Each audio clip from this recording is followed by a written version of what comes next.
a step-by-step guide to installing Linux on Windows.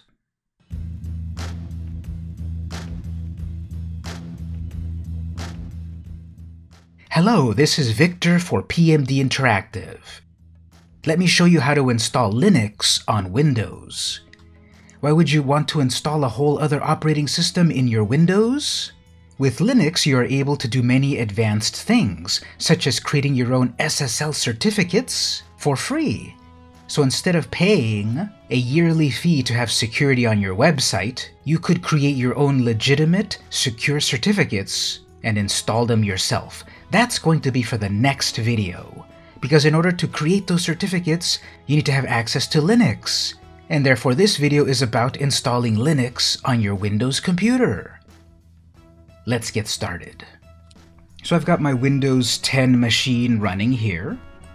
There's an official documentation that you can go read. I'm putting the link to this in the description so you can read it all yourself. But Microsoft has an official documentation to install the Windows subsystem for Linux on your computer. From now on, we will call this Weasel, WSL. We will be installing Weasel on Windows. Start off by going to your Start menu and searching for Features. This will find the control panel option, Turn Windows Features On and Off. Select that. And this shows you a variety of Windows features that are on or off depending on your system. You want to scroll down alphabetically to find Windows Subsystem for Linux, Weasel. Provide services and environments for running native user mode Linux shells and tools on Windows. So this is to install Windows on Linux. Is it really this easy? Yes and no, but this is our first step. So go ahead and turn that on, click OK, and wait a moment while files are being downloaded, things are being installed, and we're getting access to Linux on Windows. In order to complete the installation, we need to do a quick reboot and then proceed.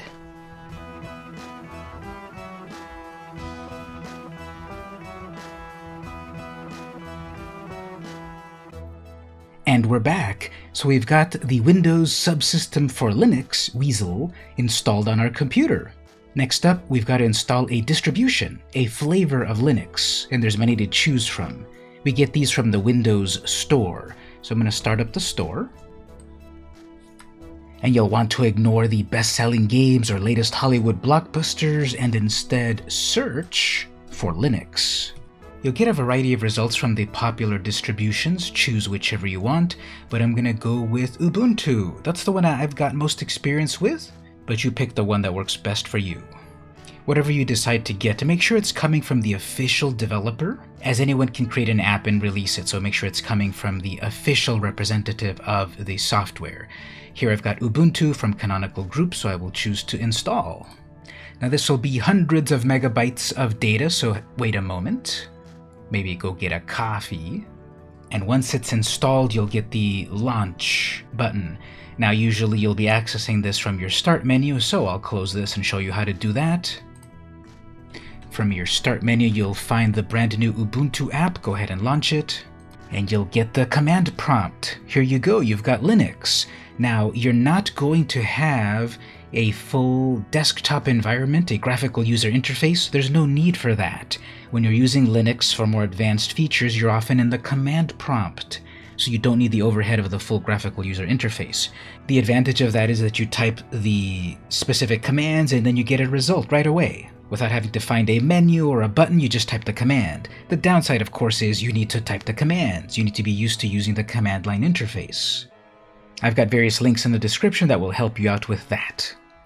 Now, after a moment, after installing a few more things, we get the message that you need to create a user. You have user accounts inside of Ubuntu, inside of Linux, running in Weasel. And note, you don't have to use the same username as your Windows account. There's a link there, aka.ms/weaselusers, that you can read about on your own. I've got it in the description. So moving on, I will create an account, type in a password, confirm it, and it is normal that you don't see your output for security purposes, so make sure you can type it correctly.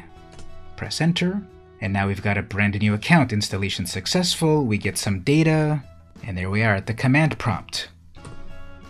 I like to either expand my window to the left like this or maximize it. Whatever is useful. I might work with some Windows stuff on the right side and Linux on the left, so you can decide what to do. Now let's talk about how can I access the files I create in Linux from Windows, and vice versa. How can I access my Windows files from Linux? Here within my Linux account, I'm going to create a file and add some content to it.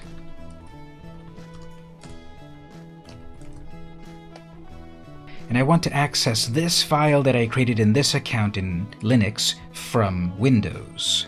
So I'll open an Explorer window and go to the specific Ubuntu folder. Now, it's not accessible from any of your regular folders. You have to go up to the folder path and type /WSL $. Enter, and look at that. We get the Ubuntu operating system as a sort of network folder. At this point, you can create a shortcut to it. You can map it and so forth. But better yet, open it up, and you'll see here the various folders of your operating system in Linux.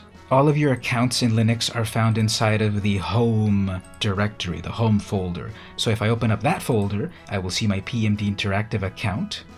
And if I open that folder, I see that README file I just created. So perhaps consider creating a shortcut to this folder to be able to access the material here easily. Simply drag, right-click, create a shortcut, and now you've got a link that you can easily access from Windows back into Linux. And what I've got inside of this folder, inside of the text file, is what I just wrote in Linux. And I'm able to then make changes in Windows and save the file to see the results back in Linux. There's the changes.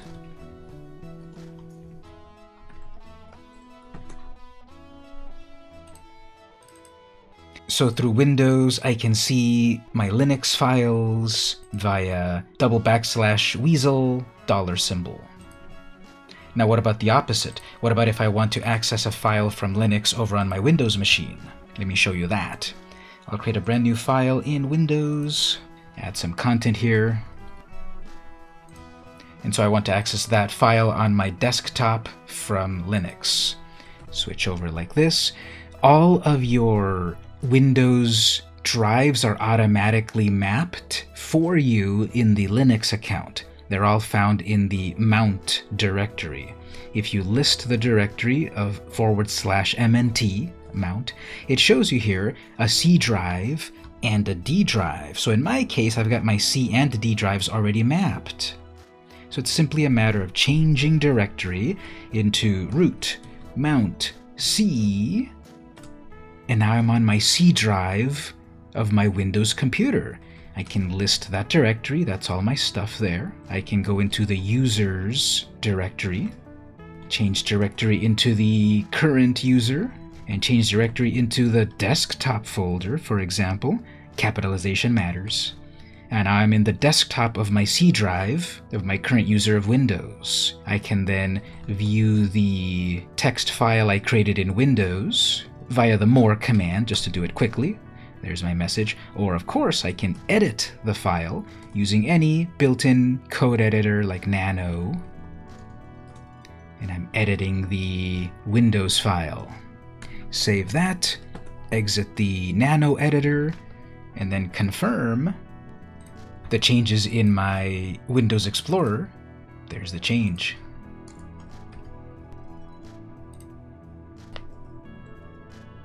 So that's how to access a Windows file from Linux, or access a Linux file from Windows. Since this is a full-fledged operating system, you should keep up to date with updates, just like you would in Windows. Depending on your version, there's going to be various ways to do your updates. We're currently running Ubuntu, as we saw here, and we can check in detail. Ubuntu 20.04.2, Focal Fossa. The following steps may be different depending on your version of your distribution, but in Ubuntu, I would invoke the superuser to access the apt package manager and prepare myself for an update. I need to put in my administrator password. It's the password from the user I created earlier. And here we will connect back to the Ubuntu mothership, where it will check what are all of the packages, what's all the software that can be updated in this installation of Ubuntu. Now this will take a moment because this is a brand new installation. Just like Windows is constantly evolving with updates and Mac OS, Ubuntu is, and your various distributions as well.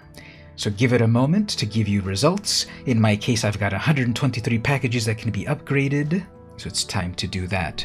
Sudo apt upgrade. Pretty straightforward. Once again, this is the power of the command line. Just type the command and it does it. No need to find a menu or a specific button, just type the command. This lets me know that a variety of new packages will be installed, and a variety of other packages will be upgraded. This will result in about 159 megabytes of additional disk space used. And remember, everything that we're doing here is using the resources of the parent computer. It's taking up hard drive space on my laptop, it's using the RAM of my laptop, it's accessing the CPU of my laptop, so just be aware of that. I'm going to say yes, I want to do these updates. Updates are good, so type yes, press enter. Now this will take a moment, so go grab another coffee and we'll be back. So after the download comes the actual installation. That might take a moment as well, so go grab another coffee. And eventually we are done. We have a variety of things that were updated and installed brand new, and you might notice it zoomed by here, system restart required, so it would be a good idea to restart the system, just like you would with Windows. So I'll be right back after I restart the system.